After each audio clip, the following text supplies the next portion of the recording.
Support the game, the owners, and anyone who's involved in it. Mechwarrior, Wild Rose. Battletech Fiction by Lucien Dacier. Chapter 20. Kilremont Spaceport. New St. Andrews 4, The Periphery. Rimward of the Circinus Federation. 9 June 3077. Marie sat alone in her room, wondering just how much trouble she was in. Consciousness had returned slowly. She had foggy memories of being dragged into a room and something being tightened around her wrists. Her body had still been numb, and she'd fallen back into darkness shortly afterwards.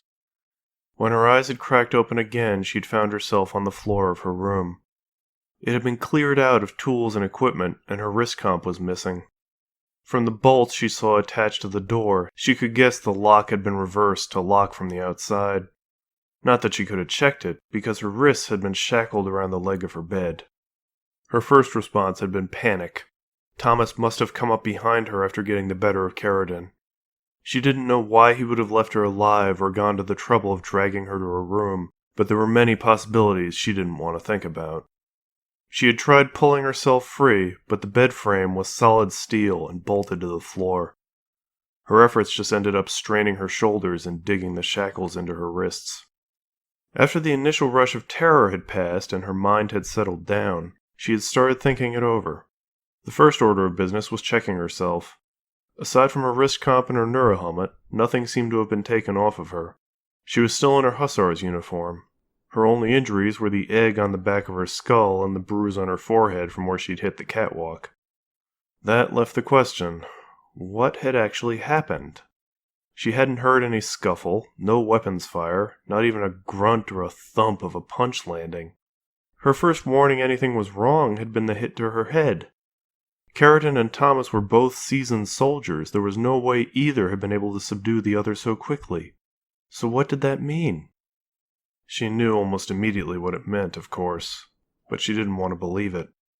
She distracted herself by trying to move into a more comfortable position. That proved more difficult than expected, with the best she could do being sitting with one arm under the bed and the other going around the bed leg. She briefly tried kicking out the bed frame, but she couldn't twist her clumsy legs around enough to get a good angle. Once she was able to sit in place, her mind went back to work turning over everything she'd seen and heard. What was happening? Who had put her here? And what was going to happen to her? Was anyone coming for her? She had to fight down fears that she'd been left forgotten in her room. Her throat was already parched, having had nothing to drink since the day before. Every once in a while she heard footsteps approaching the door. The first few times she heard them, she started shouting for help, clanging her knees against the bed frame for noise. The footsteps would stop briefly at the sound, but then move on, disappearing into the distance. After the fourth or fifth time, Marie stayed quiet when she heard footsteps. She just leaned her head against the bed, dizzy from worry and exhausted from fighting her restraints. She didn't quite sleep, but instead fell into a half-awareness where she lost track of time for a while. She snapped back to alertness as she heard the lock on the door rattle and click. As the door cracked open, she heard Keridan's voice outside ordering someone. A few moments later, the lieutenant walked in, carrying Marie's neurohelmet under one arm. Marie glimpsed Hoshino standing guard outside before the man closed and locked the door. Keridan set the helmet down on the desk before coming over towards her. Marie tensed as the lieutenant knelt down next to her and wordlessly took her wrists. Keridan unlocked her shackles and set them aside, then produced a bottle of water that she set down near Marie. Keridan wordlessly stood up and went back to the desk, lowering herself into the chair and crossing her legs. She gestured expectantly at Marie. Marie stared mutely at her for several long seconds while rubbing her sore wrists. Then she looked suspiciously at the water bottle, conflicted for several long moments. She ultimately gave in to the dryness in her mouth and opened the bottle, taking a long drink of the contents. "That's better, isn't it?" Keridan asked after Marie swallowed. She gestured to the shackles. "Sorry about that. I said they weren't necessary, but Thomas wasn't having it." Marie did not react to this. I had a medic look you over. They told me nothing was broken. So, how you doing? Marie blinked. What's going on? She numbly asked after a few quiet seconds. Keridan nodded in acknowledgement. I guess you've been out of it. Sorry about that, too. I asked Thomas to stop you before you left. He was a little enthusiastic in his methods. She shook her head. I just wanted to keep you from making a mistake. Murray began to repeat. You told me to walk away and talk to Cohill. Keridan's mouth tightened and she shook her head. I said something to keep you calm, she explained. You were pretty clearly on edge. I didn't want you to have another panic attack. Marie gestured around the room. And this helps? Keridan raised a hand. Calm down, McCloud. We're in a very tight spot right now. I need everyone to keep a level head. Marie's chest tightened. What do you mean, tight spot? She asked. Is Thomas selling out to the pirates or what? In response, Keridan quietly pulled a cigarette out of her pocket and put it between her lips. She wordlessly extended the pack towards Marie as an offering, which Marie answered with a cold stare. Keridan pocketed the cigarettes and lit the one in her mouth. Things don't always go according to plan. You of all people know that, don't you? Keridan asked after a long drag. Marie simmered but nodded grudgingly. The galaxy loves to stomp on people like you and me. It took my parents, my CO, and half the people I served with. It took your father and your brother. And it keeps coming back for more, doesn't it? Marie nodded again. Sometimes you have to fight for what you want. That's why I started the Hussars. I wanted to give people like you and me a place to belong. Something I can grow into a strong force. This job was supposed to help me do that. Give my people a chance to recover, and give the new recruit a chance to get acquainted and trained up. But things haven't gone so well, have they? Marie shook her head. No, they haven't. So, what are you doing? What I'm doing is making the most of the situation I found myself in. Our client decided to change the plan. They asked us to come and help with their pirate problem, something I'm very good at. But then, after we've done what they called us in for, they decided they'd rather not pay us what we're owed. It's actually not that uncommon in this line of work, she went on after a pause. Clients always complain about how much it costs and how long the work takes. They start looking for ways to cut back, and they don't care about who they screw over in the process. So I'm left with no choice but to start looking for alternate routes to get what we're owed. Marie felt her stomach flip inside of her. You're in on it, she said. You're all going rogue. Keridan looked bemused at that, as though she were looking at a child who believed in the Tooth Fairy. You know it's not that simple. Isn't it? Marie shot back. These people hired us to be on their side. What you're planning, it's breaking contract. One they broke first, Keridan smoothly replied. Meridian already decided to cut us off until we get back the materiel their people lost, which wasn't the deal. Now they're saying they can finish the job themselves, which means nothing for us again. You can understand why my sergeant would be frustrated by that. Meanwhile, we have a new client in desperate need of a mech unit and is willing to pay for it. She leaned forward. This is a business dealing, McCloud. I need you to have faith in me. The Hussars can be something great, but only if I have people I can depend on. LT, you know you can depend on me, but this is crazy! Marie stood up. She started talking faster and faster, gesturing at the door. If you let me out of here, we can still get a defense together. Intercept the pirates when they try to come to the spaceport. We'll stop them here, and then it'll be done. We can go to Meridian and say the job's finished, and then they'll have to pay us, right? Keridan's eyes softened at Marie's ranting. That's what I like about you. You're smart. Thinking about the next step and how to take advantage of a situation. But you don't have all the details this time. Meridian's made it very clear they're not paying us any more than they already have. Rest assured, if we finished off the Sarkinans, they'd find some loophole to deny us again. That's just how these things go. Clients out for themselves first, and they never think twice about screwing someone else over to help themselves out. You think the Keridans lost any sleep when they branded your father a contract breaker? What do you think he'd do, finding out they're selling him out like that? Marie tensed. He'd figure something out. He believed in honor, just like the Keridans. Keridan gave her that patronizing look again and took another drag on the cigarette. Honor's usually the first thing to go when there's money involved. The sooner you figure that out, the better off you'll be. And in any case, it's too late to change course. While you've been in here, the Sakainans have moved in. The spaceport's theirs. Marie wobbled, a sudden wave of stress leaving her nauseous. She sat down hard on the bed. We're pirates, she muttered. The MRBC is going to list the Hussars as pirates and rogues. We're going to have other mercenaries hunting us. Not really different from any other day, Keridan replied. Mercenaries fight each other all the time. One side hires us, the other side hires another group, and we see who's better. And as for being listed as pirates, I wouldn't worry about that happening anytime soon.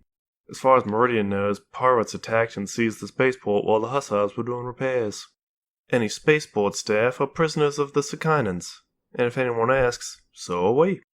Everyone on site will be leaving with the dropship in another couple days. By the time anyone finds out what's happening, we'll be long gone. And in any case, the MLBC has its hands full these days. They certainly don't have time to listen to complaints from a backwater like this. She met Marie's eyes. Trust me when I say this is the right move. In another year, this place will be in the distant past. No one will care any more about who threw in with who. Marie stared in shock at the dismissive tone in Keridan's voice. How about all the people you're selling out? What about everyone the Sakainans are taking prisoner to drag along with them like loot? That's regrettable, Keridan replied with a nod. That's just how business goes out here. Believe me, Meridian sees the people of this planet the same way. They're just assets to be exploited. Don't buy that proud people of the periphery nonsense they put up in their holos. Marie shook her head. No, I can't accept that. Keridan nodded again. Look at it this way. The Hussars can be a force for change. There are a lot of people out there like you and me, with nowhere to go. A unit like mine can help them, instead of just leaving them to disappear and die forgotten on some planet no one's heard of. And now I'm finally in a position to really make something of this unit. You think it's been easy working with those other three? I've got Thomas, who thinks with his fists, Wolf, who is one more crazy bonsai charge away from being dispossessed, and Hoshino, who I can't turn my back on. Thugs, all of them. No patience, no real skill. But you were a breath of fresh air. I've never seen so much talent in someone so young. Marie blinked. Well, thank you, sir, but I can't. I know, Keridan repeated. Believe me, it gets easier. I need you to trust me on this. I need good people on my side, and when you're in my place, that's hard to do. Marie was quiet for a long moment before shaking her head. But what you're doing, what the Sakainans will do to these people. For what it's worth, you've got my word, I will personally ensure anyone who gets on that dropship is treated well, Keridan replied. And between you and me, where they're going will be a step up from scratching at the dirt or dying in a factory out here. You know a lot of these Sakainan technicians started as prisoners. No, I didn't. After being taken out of a ditch on some other dust bowl, they were trained and given a place to belong. They got to do something with their lives. And that's the thing, Keridan went on. Getting by in this galaxy is about making the most of the hand you're dealt. Sometimes you get a bad hand. And sometimes you get a chance to change your luck. Something I'm sure you understand, she said with a gesture at Marie. There aren't many units who would give a teenager with no formal training a chance at piloting a battle mech. But you kept trying until you found someone who would. Making something of yourself is all about being able to see your chance and being willing to do what's necessary when it's there. Marie was silent for several more seconds. I don't know, she said quietly. That's fine. That's perfectly fine, Keridan said. You need some time. You've got it. I like that you think things out. But I'm also on a schedule here, so I need you to meet me halfway on something. She laced her fingers together and rested her elbows on her knees. Thomas tried taking the Blossom out earlier, but it turns out the security box has been replaced and upgraded. When I found him, he was pulling parts out of the cockpit to try and get at it. I had to stop him before we were left with a big paperweight in the bay. Marie flinched at that, but otherwise stayed quiet. You're a clever one, I'll give you that, Keridan went on. Upgrading the LAM's systems to keep it secure. I'll guess you changed the access code, too. Marie shrugged at that. I did the security box upgrade days ago during maintenance. Can't bypass that one with just a magnet. I also added a few extra tricks in yesterday. Gotta keep my equipment safe. Keridan nodded. Yes, you do. And it was solid work. Thomas couldn't even get his helmet plugged in. The computer just kept repeating incorrect equipment. Now I couldn't help but notice you also added a few parts to this, she said, drumming her fingers on the neurohelmet. It doesn't take a genius to figure out you added a security key so the mech won't start without this helmet plugged in. Now I could get someone to try this on, but I'll bet you rigged it to melt brain cells without the right code. Marie tilted her head non-committally at that. The Blossom's my mech. The way things were going, I had to make sure only I could start her. Keridan smiled appreciatively. I like that. It's taking initiative. You were reacting to the information you had, and you were looking out for your unit. She patted the neurohelmet again. But now that you've got a better idea of the situation, I need you to unlock this so we can get the Blossom out of the bay. Marie stared at her. Why should I? Keridan's gaze did not waver, but she clenched her jaw for a moment. Because I need all the backup I can get. Things are pretty tense right now, McCloud. I've got Meridian on one side and Sarkhan and pirates on the other. I can't afford to show weakness to anyone, or things are going to get very bad for us. You put yourself in that situation, Marie argued back. Keridan shook her head. I told you, right now my only move is to keep a strong face up, or we're all going to get steamrolled, she said bitterly. It's only a matter of time before someone asks if the Hussars could handle another fight. And I can't protect anyone if the Sarkhanans push us out of the way. The Blossom and Fleetfoot are in the best shape. I need both of them front and center to show we're still strong. Marie balled her fists. Fine. Put me in the Blossom. I'll take her out right alongside you. Keridan's mouth went tight at the corners, and her eyes were cold for a moment before she took another drag on the cigarette. You know, I'd love to, but I need to make sure you don't have any lingering effects. Sorry again about Thomas. He was really short-sighted.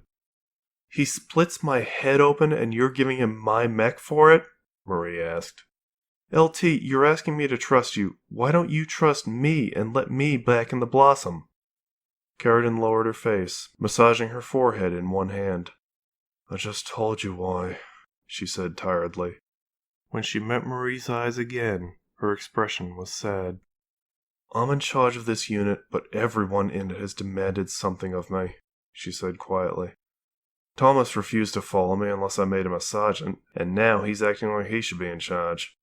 Hoshino wants me to cover up what he's done and pretend like it's not horrible. And Wolf, well, you've seen what I have to do to keep him around. Can't I ask someone to just follow my orders for once? And believe that what I'm doing is best for my people? Despite herself, Marie felt a surge of sympathy in her chest for the woman. Keridan looked so tired right now. She was a woman overwhelmed by everything around her. She opened her mouth to speak, but jumped as a sharp knock came at the door. Hang on a moment, Keridan called back to the door, before looking expectantly at Marie. Marie caught herself as something clicked in her mind. What do you have to do with Wolfgang? She asked. You told me yourself he's your personal distraction. Keridan sighed in exasperation. That doesn't matter right now, McCloud.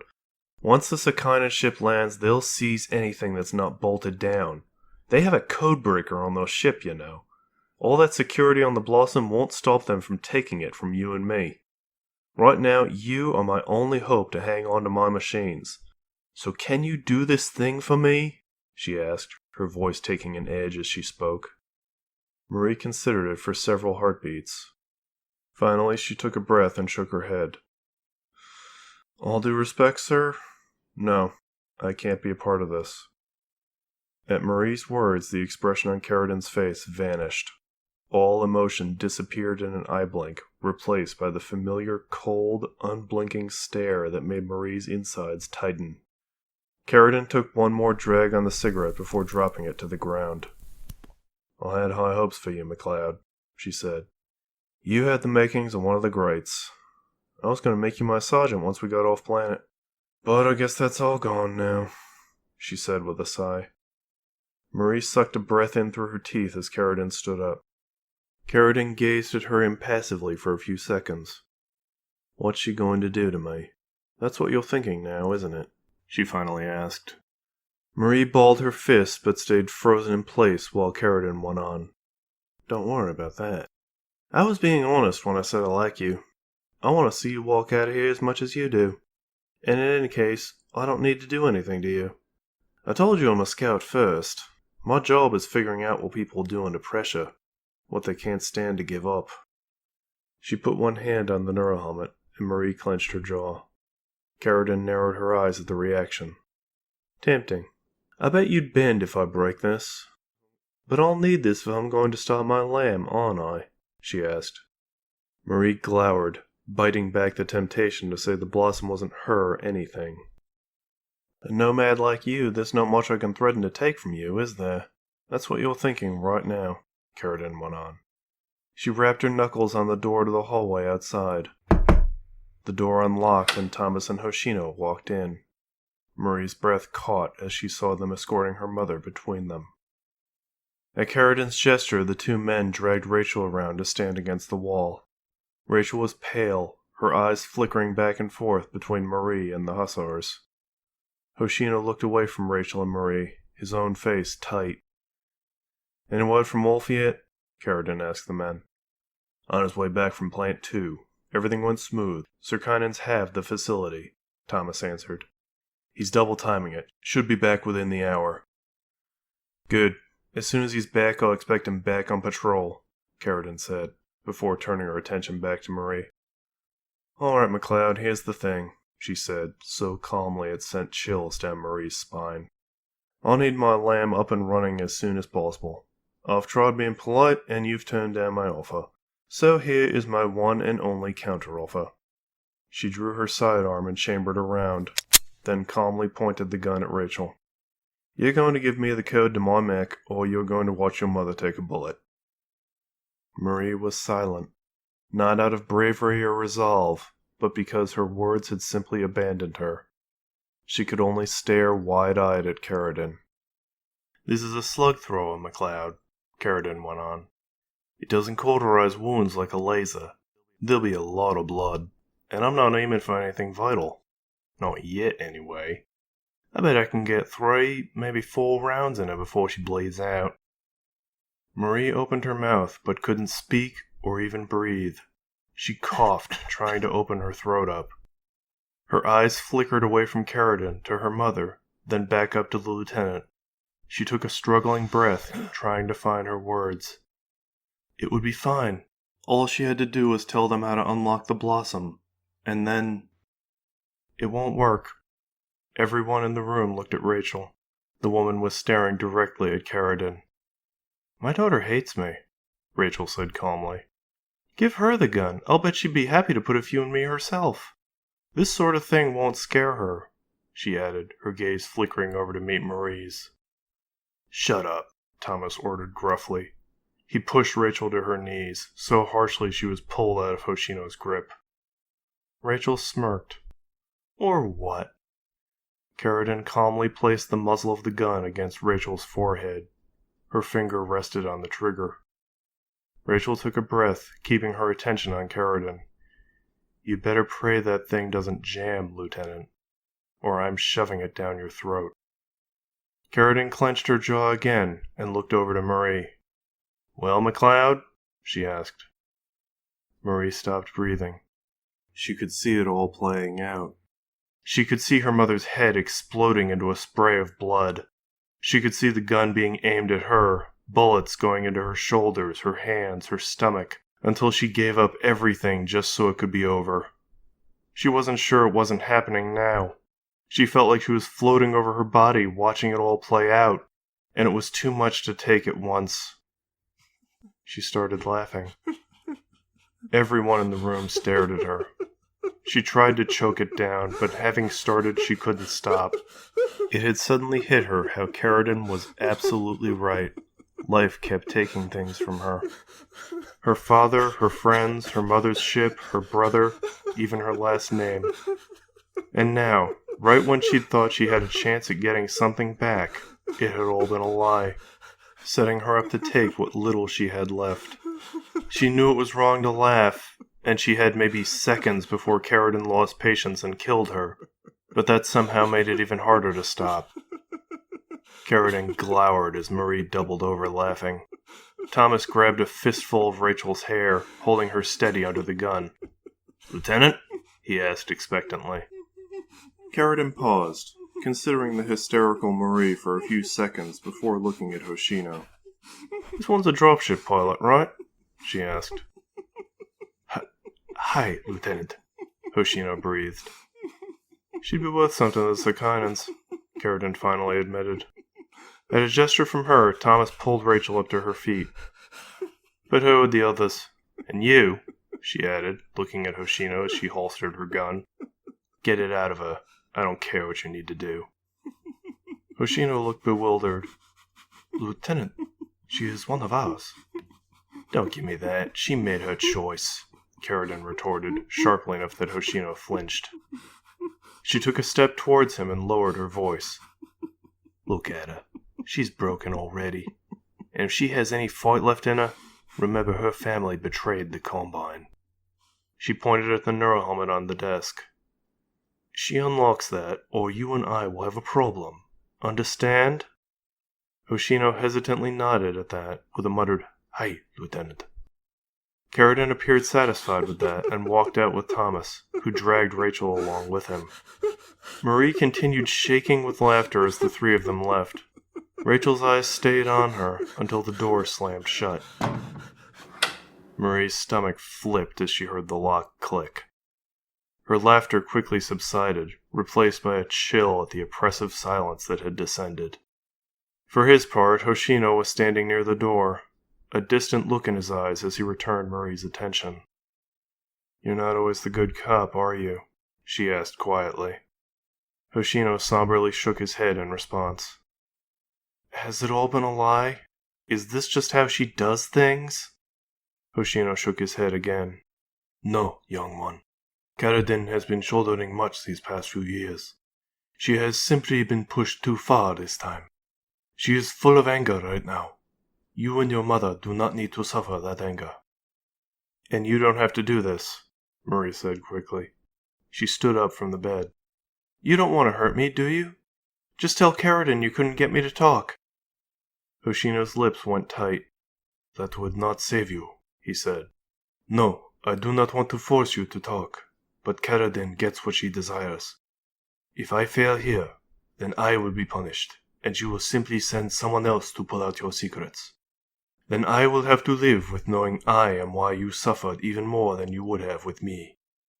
Marie's heart was racing and she felt her stomach twisting up, but she still managed to find the breath for words. "Is this how you want to live? Just constantly in fear of this woman who can order you to do anything, even things you know are wrong?" He shook his head at her. "It is more complicated than that," he said. "You act as though I have a choice, but my hands are tied. My honor depends on keeping Keridan satisfied, and currently your life depends on the same. Surely you see the choice is yours, not mine. Simply tell me what we wish to know, and no harm will befall you." "Do you think I believe that?" Marie quietly asked. "No, I'm not letting Keridan use my mech for what you're doing. Didn't you see what's happening outside, Heihachi? Do the people here deserve this?" Hoshino waved his hands defensively. "You misunderstand. I did not hurt anyone outside." "But you're letting it happen," Marie said. Hoshino's jaw clenched, and he was quiet for a few seconds. "You do not know what would happen if I refused her," he finally said. "To me and my family." "But you're fine with what happens to me and my family if I refuse?" she asked. Hoshino stayed quiet at that. You wouldn't tell me why you stay with these people. This is why, isn't it? You like this kind of work. Is this why your family kicked you out? He shook his head. I was not exiled. I left them to save my family from dishonor.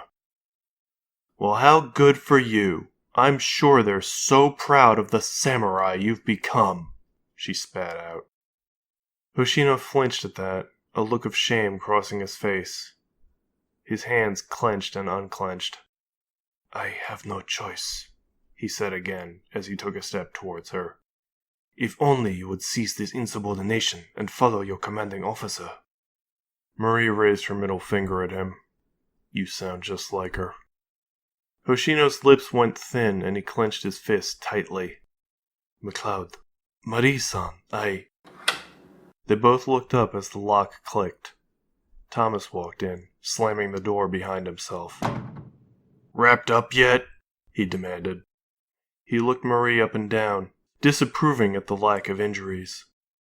These things take time, Hoshino replied defensively. If I push too hard... Lieutenant expects better, Thomas growled. Don't tell me you've got a soft spot for this one. Marie saw her opening. Thomas's attention was focused on Hoshino. The two men were on one side of the room, away from the door, and Thomas hadn't locked it behind him. 3, maybe 4 steps and she'd be out. Thomas glanced in her direction as she took her first step. By her second, he had stepped in front of her, but Marie couldn't make herself stop. She drew back and aimed a punch at his face. Thomas smoothly deflected her punch with a tap on her wrist. Marie tried to swing with her other arm, but was similarly deflected. Then Thomas countered with a gut punch that felt like a sledgehammer to her stomach. The air went out of Marie's lungs, doubling her over. She would have collapsed in front of him, but Thomas had grabbed her by the shoulders and shoved her away, sending her off her feet and crashing onto her back.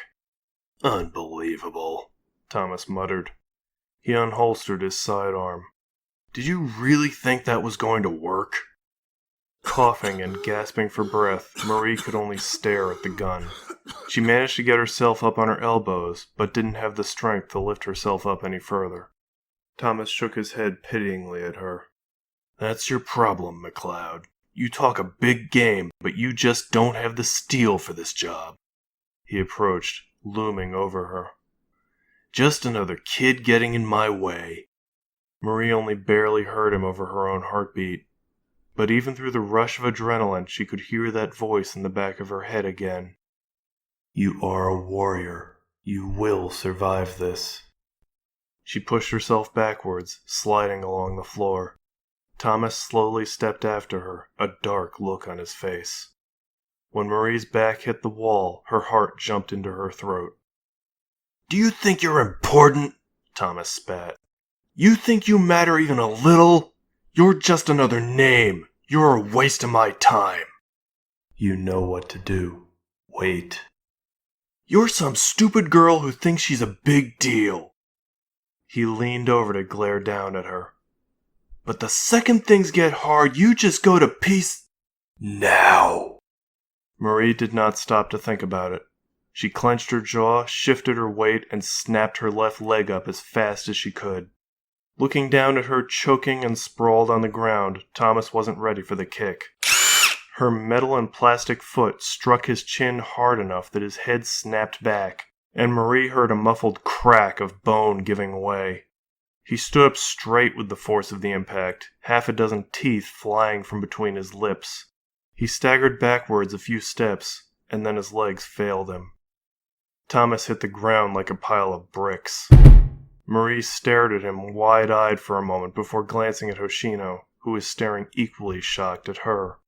Then he fumbled for his own sidearm while Marie dove for Thomas. She frantically grabbed the gun out of Thomas's limp fingers and leveled it at Hoshino, his own gun still in his shoulder holster. He froze in place. Marie slowly rose to her feet, feeling like she was hanging on to reality by her fingernails. Her lungs were still deflated and she could barely breathe. Hoshino's shocked look seemed carved into his face as he struggled to figure out his next move. Marie shook her head at him and held one trembling finger to her lips. Her gun hand was shaking as much as she fought to keep it steady. Hoshino took a breath to speak, and she shook her head again. "Drop it. Kick it over," she bit out. Hoshino gingerly pulled his gun free, set it on the ground, and kicked it to her. Not taking her eyes off of him, she pointed at the discarded handcuffs on the floor. "Put those on. Cuff yourself to the bed," she ordered, trying to keep her voice calm. Hoshino hesitated only a second, eyeing the gun still aimed at him before he moved over to the bed, got on his knees, and cuffed his wrists around one bedpost. Marie finally took a breath when she heard the shackles click shut. Her eyes still anchored on Hoshino, she picked up his gun and pushed it into her waistband. Then she stepped over to the desk and picked up the neurohelmet before moving towards the door. She made it over to the door and managed to wedge the helmet under her free arm so she could put one hand on the doorknob. "Where did they take her?" she asked shakily. Hoshino shook his head. "You will never be able to," he began, but trailed off as he saw Marie's expression darken. He sighed. "She will be in the quartermaster storage," he said. "Please, Marie-san, do not make this difficult." Marie had stepped out the door and slammed it shut behind herself before he could finish. She locked the door and allowed herself a second to take another shuddering breath. Her heart was lurching in her chest, barely able to keep up with her mind. She struggled not to think about Thomas. "He's just unconscious," she told herself. "I didn't feel his neck break." For a moment, she'd considered following through. She could have made sure neither man followed her. She'd been armed and Hoshino had been shackled. It would have been easy to keep him quiet. It wasn't like the galaxy would miss him anyway. Those thoughts had been competing with the memories of her time with Hoshino on planet. How he had taken time to talk with her when everyone else had seen her as a waste of space. How he'd spoken up for her when Keridan had been coming down on her. She didn't know what she thought of him, but seeing him at her mercy, she hadn't been able to pull the trigger. She shivered and finally lowered the gun to her side. Then she took another breath and started walking. She knew the way to the quartermaster storage. Thankfully, the halls were depopulated. Marie guessed the Circinans were short-staffed after the Hussars had struck their camp. Whoever they had left was probably busy securing loot and equipment rather than patrolling hallways. She tried to will her legs to move faster. Normally limited to nothing more than a brisk walk, it felt like they were grinding along even slower than usual. How long had she been locked up? It wasn't like she had been walking around much, but her batteries only lasted so long. She pushed herself to keep moving, knowing she didn't have long before someone came to check on Hoshino, and knowing what would happen to her if she was caught. After a mind-numbing couple of minutes, she'd left the spaceport's residency block. There was more activity outside as people drove trucks over the tarmac and worked around other buildings, but for the moment, no one was nearby. She made her way to the quartermaster's storage in the next building. Outside of it was a single man standing guard, holding a rifle. Marie did not recognize him, but she could guess his allegiance. For a moment she considered shooting him, but thought better of it. She didn't need to be alerting everyone where she was right now. Also, she doubted she could aim straight with her hands still trembling. She went with the next best option. She squared her shoulders, held the gun out of sight behind her leg, and walked right up to the man, putting on the most confident expression she could manage. "Just pretend you're asking Meridian Techs to let you see those new arbiters," she told herself. "Hey, I need to see the prisoners," she said firmly. The man looked at her, his eyes trailing down to see her hussar's uniform. "Didn't hear no order about that," he drawled. "I didn't know you needed permission in advance," she said. "I'm here now and I've got my orders. Unless you want to take it up with my LT. I hear she's very busy, so I'm sure she'd love you bugging her." He grumbled to himself. "Not my problem," he said, fumbling with his keys. He stopped, his brow furrowing before he looked back up at her. "Wait, aren't you—" The rest was cut off as Marie slammed the butt of the gun into his forehead. He staggered backwards into the door, grunting in surprise. Marie drew her arm back and smashed the gun into his head again and again, until his eyes rolled up and he crumpled like a puppet with its strings cut. Marie cursed under her breath and quickly looked around herself, seeing no one watching. She tucked the gun into her waistband next to Hoshino's, then knelt down and pulled the man's keyring off his belt. After a few seconds, she found the key that fit the door, unlocked it, and shoved it open. Inside, the customary racks of equipment and supplies had already been stripped and pushed to the sides, making room for prisoners. About 24 people were clustered in the middle of the room, most of them dressed as spaceport staff, but a few in civilian clothes. They drew back as Marie exploded in. They did not recognize her, and only saw the uniform and the neurohelmet under one arm. "Mom!" she shouted. "Rachel McCloud, where are you?" She saw a few of them turn their heads to look in the back of the room. Rachel appeared among them, her eyes widening with recognition. She ran towards Marie, who extended a hand and took her mother's, hanging on tightly. "Get ready to run," she whispered. She looked to the rest of the room. "Everyone, I'm about to be a distraction. Wait a few minutes, then everyone run, I don't care where. Get to Motorpool if you can, but get out of here. Sorry, I can't do more." There was a murmuring as people processed that, looking nervously back and forth at each other. A few of them moved out of the way as the disheveled and flustered Cohill pushed his way forward. "Why should we believe you?" Cohill demanded. "Your people dragged us into here at gunpoint." "I didn't have any part of it," Marie shot back angrily. "And I don't have time to argue right now. The door's open. If you don't trust me, take your chances staying here. Good luck." She left before he could say any more. She pulled her mother along, the two of them stepping over the unconscious guard outside. "What happened?" Rachel asked as soon as they were outside. "Did they hurt you?" "No," Marie said quietly. "But they will if they catch us. Talk later, move now. Mech Bay, come on." They headed across the spaceport, Marie holding onto her mother with one hand and her neural helmet with the other. The cavernous mech bay was just a stone's throw away, across a broad, open tarmac. Marie furtively looked back and forth, seeing that for the moment the tarmac was clear, save for a few trucks parked between the buildings. She could see activity near the entrance of the mech bay, movement, noise, and sparks from power tools. Marie's heart skipped a beat as she heard the telltale thumps of mech footsteps coming from inside.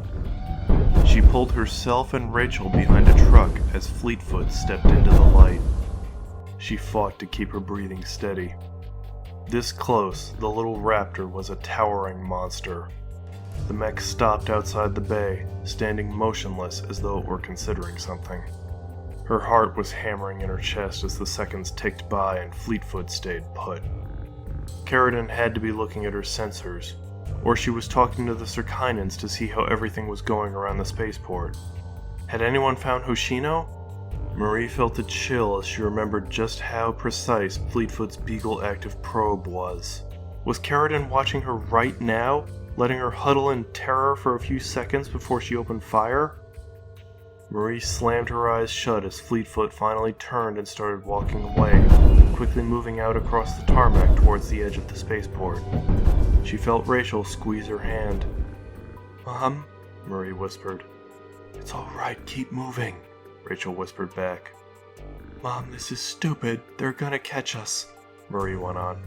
"You should go back with the others. Make a break for Motorpool." "No," Rachel answered sharply. "Our luck's not gonna hold out much longer, and I can't run, Mom. You might get away." "No, Marie," Rachel repeated. "I'm staying with you, like it or not." Marie hesitated just a moment before nodding. She tightened her grip on her mother's hand and started walking towards the mech bay. Her legs were moving even more sluggishly now, making the walk seem to take forever. Somehow, no alarms went up as they moved. Finally, they made it to the entrance of the mech bay and walked inside. The activity she'd seen from outside grew to the regular controlled chaos of a busy mech bay once she was inside. There were half a dozen Scorpion tanks and a couple arbiters sitting in the front gantries, with technicians moving around the vehicles, checking armor plates, ammo feeds, and fuel lines. Marie had no idea how much hardware Meridian had been able to deliver, but she could see the Circainans were in charge.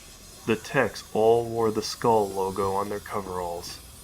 She and her mother kept their heads down and kept moving to the back of the bay. The bustle of activity worked in their favor. The techs were busy with their work, and if any of them looked Marie's way, they had better things to do than stop work to ask questions. The back of the bay was much emptier and quieter than the front. Marie guessed Keridan had made it clear the Hussars' mechs were off limits. Currently, there were only Hoshino's Katamari and the Blossom parked on the back, far from the mech bay's main gate. After another seemingly interminable walk, they made it to the Blossom's foot, where the lift carried them up to the mech's cockpit. During the agonizingly slow ride up, Marie stared intently at the Blossom, her eyes darting over the Lamb's armored hull, looking for booby traps or extra wires. She wished she had enough time to look the whole mech over, but she knew that was out of the question. She'd just have to hope there were no surprises waiting for her. Marie led them off the lift and to the Blossom's hatch. Only then did she release her mother's hand so she could slide in, with Rachel following behind. "Do we have time to warm up the reactor?" Rachel asked. "I don't think we have time to breathe," Marie whispered back as she lowered herself down into the command chair. She swept her eyes over the dark control board. She cursed at the sight of voids and exposed wires. "Thomas was trying to get to the security box," she said. "He's pulled out the fire control and some other things." "Can you get her started?" Rachel asked. Marie swallowed and ran a hand through her hair. "Can't pull the security box without crashing everything. And the reactor control and DI computers wired into it, so they're still in place." She ground her teeth. "I'm going to try. Get the hatch." Rachel nodded and pulled the cockpit hatch closed behind them. Meanwhile, Marie pulled on the cooling vest and neurohelmet and reached for the controls, keying in the preliminary code to power up the Blossom systems. The main screen lit up in response. "Incorrect equipment," the Blossom's computer loudly announced, making both of them jump. Equipment. It continued repeating the message as Marie hastily searched for a cable on the floor. Equipment. Finally, she plugged one wire into the wall socket and another into her legs. As soon as the power line was connected, the warning stopped. "Secondary authentication required," the Blossom's computerized voice announced. Marie took a breath. "The Black Rose is the strongest of them all. Admire the Blossom. Beware her thorns." "Keridan was not the end," the computer replied. "Welcome aboard, Mechwarrior." The displays beeped as the power-up sequence started. Marie switched off the safety protocols, pushing the reactor to start up immediately without the usual warm-up period. "Come on, old girl, we need you," she whispered to the mech. She gasped in relief as a familiar hum started coming up through the floor. Around her, the cockpit came to life, and she felt the presence of the Blossom on her shoulders, the powerful myomer bundles in the mech's limbs energizing to lift her mass. Her sensors clicked on one by one, and the view screens lit up around her. "Reactor online. Sensors online. Weapons online. All systems nominal," the Blossom announced. A moment later, it beeped an error message as the diagnostic computers caught up to the hot-wired main system. "Error fire control. Error IFF. Error communications." "Good enough," Marie muttered. She didn't have time to worry over the missing equipment. She could see the techs at the entrance were looking up at her, the Blossom's activation being enough to distract them from their work. She also knew any sensors nearby would have detected her fusion reactor coming to life. With a nervous glance at the sensor readout, she noted multiple blips of nearby vehicles and mech reactors. "Okay, strap in, Mom, we're moving," she warned as she nudged the throttle, bringing the Blossom out of her gantry. She heard Rachel sit on the jump seat behind the command chair and tie herself into the crash webbing. Marie moved them away from the Hussars' gantries to give herself some room, then pulled the mode lever to change the Blossom to an air mech. She knew they'd have to move quickly when they were clear of the bay, and the Blossom was vulnerable when she transformed. It was best to get that part out of the way before they were out in plain sight. Her breath caught as the lamb's nose cone and wings unfolded. She had almost gotten used to the wave of nausea that usually accompanied changing modes. This was a different feeling. The heavy feeling on her shoulders changed to an icy cold sensation, as though she'd suddenly been rendered in metal. She felt light, like staying on the ground was optional. Highlighting the feeling, a ground contour map was superimposed on the lower part of her vision, giving her a view of every detail of the ground around her. Marie gasped at the sudden flood of information. "What is it?" Rachel asked from the back. "The new switch worked," Marie breathed. "I can feel her. She's talking to me." "Good. Tell her to get us out of here, then." Marie nodded and turned her attention to the view screens. She was no more than 60 meters from the exit of the mech bay. Once she was clear, she could be airborne and out of range before anyone could react. She started the air mech towards the exit of the mech bay, which was when Wolfgang's commando stomped into view. "Hold it there, kiddo," Wolfgang announced. Apparently, he knew the Blossom's communications array was offline, since he wasn't bothering with the comm line. Instead, his voice came thundering out of his battlemech's external speakers. The commando lifted its arms, aiming his laser and his missile launchers at her. Below him, the text quickly scattered. "Out of the way, Wolfgang!" Marie shot back over her own loudspeakers. Wolfgang snorted dismissively. "What, you want to start something? Look down, girl." Marie looked at the compressed view around herself, and her eyes widened. Halfway to the exit from the mech bay, and right next to the Blossom's foot, a giant fuel tank had been squeezed in between the empty mech gantries. Her eye had skipped over it earlier, but looking more closely, she saw the giant H2 symbol on it. "Hydrogen fuel," Wolfgang said. "Straight from Meridian to keep their arbiters gassed up. And wouldn't you know it, I just got reloaded. You know what it looked like when that Wolvie went up? Imagine that times 100 if I hit that tank even once. It might burn my paint a little, but they'll be finding pieces of you for a week." Marie hesitated, trying to aim the Blossom's guns at him. With her fire control pulled out, she didn't even have a targeting reticule to work with. She knew she could still take the shot. The commando relied on speed over armor, and right now it was standing still. Even firing blind, one good hit from any of her lasers could send him on his heels. But there was no way she'd take him out before he got a shot off. And standing this close to the fuel tank, even a glancing hit on it would be the end for her. "Don't bother. We both know you can't hit the broadside of a dropship without a computer holding your hand," he taunted, seeing her trying to line up a shot. "This ain't the time for no last stand. You're stuck. Even if I step out of the way for you, there's the LT and a whole bunch of tanks waiting out here for you." He paused and then snorted a laugh. "LT's in my ear right now. She's saying you can still get out of this. Power down and hand over the activation code, and you and she get to part politely." "Just like that, huh?" Marie asked. "Or will my ejection chute not open?" Wolfgang snorted again.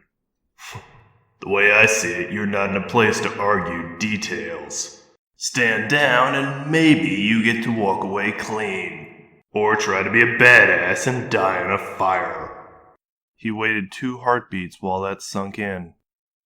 "Serkinans own this spaceport and their ship's headed in any day now. What's your plan here, girl? Take on a dropship?" Still, Marie hesitated.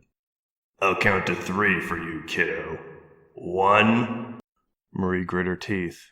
She turned her head to look back at her mother.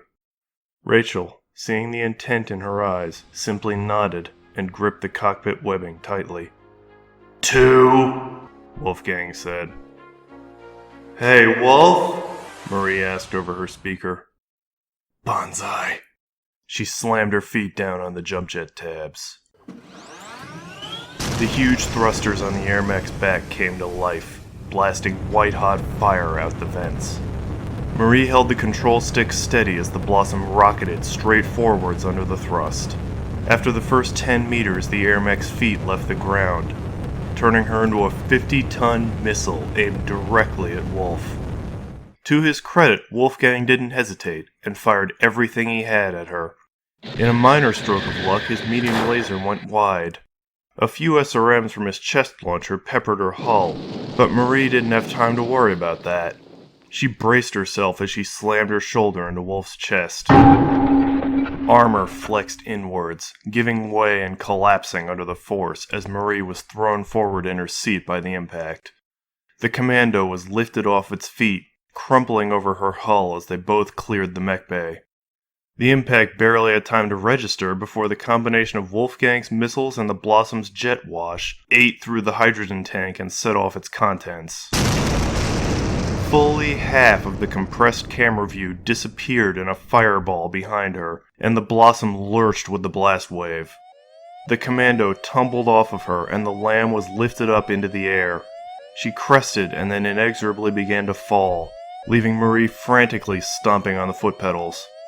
Thankfully, the Blossom understood and splayed her legs out as the ground came rushing up. She hit the tarmac and skidded, metal screeching and sparks flying from her feet.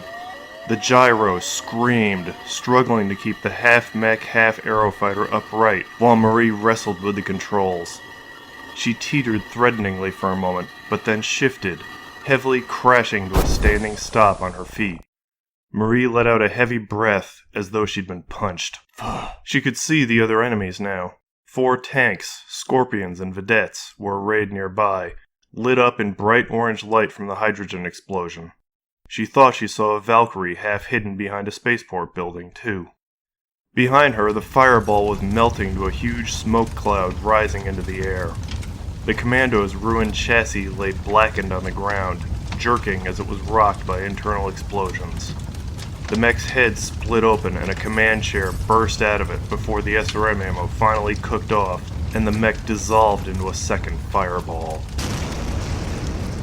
"Keep moving!" the voice in her head shouted at her. She couldn't give the enemies a chance to think, which meant she couldn't stop to think either. She hit the thrusters again, sending her shooting over the tarmac. "Stay low!" her mother warned. "They're expecting you to fly!" "I know!" Marie shouted back at her. As tempting as it was to shoot up into the sky and try flying to safety, she'd be flying right into the crosshairs of every gun out there.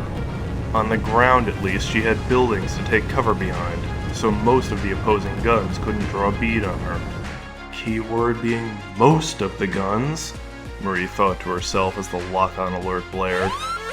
Behind her, a swarm of long-range missiles was launching into the air. She wrenched the stick to the side, banking so sharply the Blossom's wing came within centimeters of the ground. Even so, some of the missiles still found their mark, leaving the Blossom shuddering under the impacts. "Faster!" she screamed, slamming her feet on the jump jet tabs again to kick on the afterburners. Next to her, the tarmac exploded as a string of heavy rifle slugs barely missed her. She knew she only had seconds before something substantial connected with her. She had to get behind something. Her eyes picked out the tree line hundreds of meters from her. Even at top speed, she wouldn't be able to get to that cover before getting cut down by all the guns being aimed at her. "Warehouse!" Rachel called from the back. "Aim for the warehouses!" Marie didn't have time to argue with her. At her current speed, the storage warehouses on one side of the spaceport were the only thing she could head for. She banked towards them, shivering as another lock-on alert sounded. A parked jeep exploded as another cluster of LRMs barely missed the Blossom. More rifle shells followed, pockmarking the tarmac. Marie swept in behind the nearest warehouse and immediately slammed the throttle into reverse. She and her mother were thrown against the crash webbing as powerful retro rockets slowed them to a shaky landing on the Lamb's feet.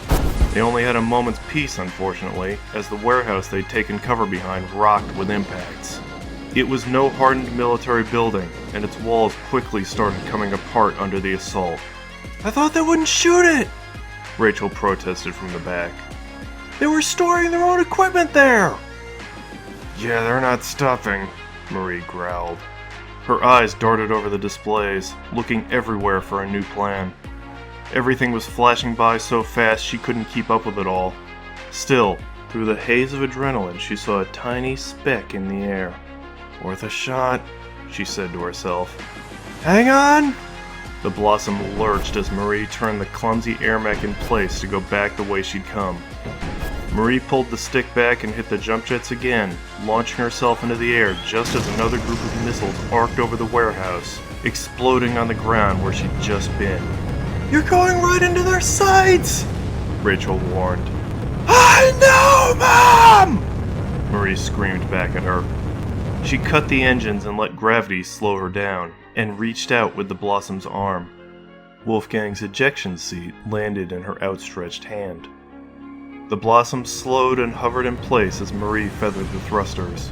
She glanced at the mech's metal palm to see Wolfgang still strapped into his command chair, hanging onto his crash harness for dear life. She turned her attention to the tarmac, and her heart lurched. Had the tanks multiplied? She was sure there hadn't been so many just a moment ago. There had to be at least 10 down there now. In the back of her head, it registered that the tank's guns had been downgraded to the heavy rifles that Meridian could make. But she knew what they lacked in firepower they were making up in volume. Behind the armor was Fleetfoot, the Raptor standing far too close for comfort. Keridan must have put the mech's land speed to good use to come back from wherever she'd been patrolling. Other mechs were coming into view as well. The Valkyrie from earlier had appeared, and behind it was a familiar-looking Vulcan. Steeling herself, Marie switched on her loudspeakers. Keridan, you listen to me! You hold fire right now or I will crush this man right here! To punctuate the threat, she thrust one arm forward, holding the battered-looking Wolfgang out like a prize. Through the neural helmet, she could feel the Blossom's fingers tensing. She could crush the ejection seat and its pilot like a bug. There was no response at first, but no one fired. Fleetfoot's own loudspeakers finally clicked on. Do you really think you can? That doesn't sound like you, Keridan's calm voice asked over the tarmac. Try me! Marie snapped. You think I care about this asshole? The universe would be better off without him! You trashed his mech, McCloud. Surrender your mech and maybe we'll call it a draw. No! Marie shouted.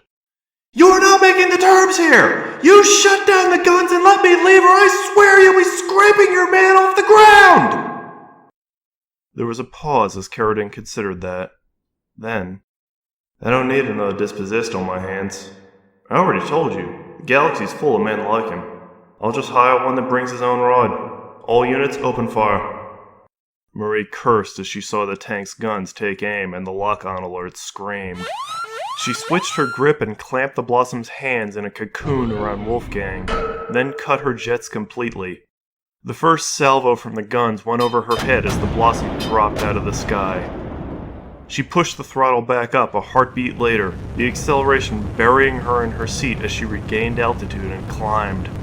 She aimed for the smoke cloud over the burning mech bay, the only cover she had in the air. The heat alarms blared briefly as she rocketed over the burning building, but Marie ignored them. Behind her, everyone was firing, but the tanks couldn't target her through the smoke. She juked hard to the left and came out of the cloud, faking out most of her pursuers who aimed at where they'd been expecting her to be. Fleetfoot still tagged her wings with a few of its lasers, but thankfully it did not get through the armor. Marie didn't slow down, dropping back down to ground level as soon as the mech bay was between her and Keridan.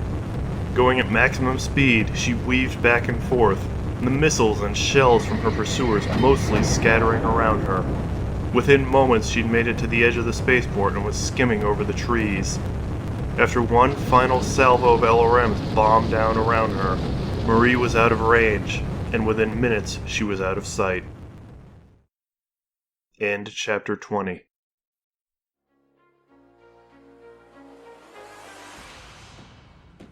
Thanks for listening. And if you've listened to the previous chapters, thanks for coming back. I hope you enjoyed this. Battletech and Mechwarrior are the property of Catalyst Game Labs. Before them was WizKids, and before them was FASA. There are also countless authors and artists who have contributed to this universe over the years. I encourage you to support the owners and any contributors in any way you can. Sound effects are sourced from freesound.org under the Creative Commons license. Music comes from joystock.org, published on a non-monetized video as per their rules. Track The Prison is from Arg Sound. A link is in the description. Rachel McCloud, The Bristol, Marie Rose Sr., and The Black Thorns are all creations of James D. Long, who among other things wrote Main Event and DRT for the Battletech universe. Go read his stuff. Image of the Blossom colliding with Wolf, as well as the image of Holly Keridan, come from Fear the Ham. Image of the Phoenix Hawk Lamb comes from Fedot. Links to their X bios are in the description, and an image is on the screen right now. Image of the Vedette, Scorpion, and Commando come from Sarna. Links to all of them are in the description. As always, like, comment, and subscribe if you think I earned it. I have also made a gallery of the art that has been made for this story so far. I've collected it on my Ko-fi page, a link is in the description. Donations are not required, but they are appreciated, and go towards paying the artists and hosting the podcast version. On that point, many thanks to Eadbald, my first Ko-fi supporter. You can also follow me on X. My handle there is @LucinDossier. You can watch me post Battletech memes there, and also give updates on this story. Thanks again.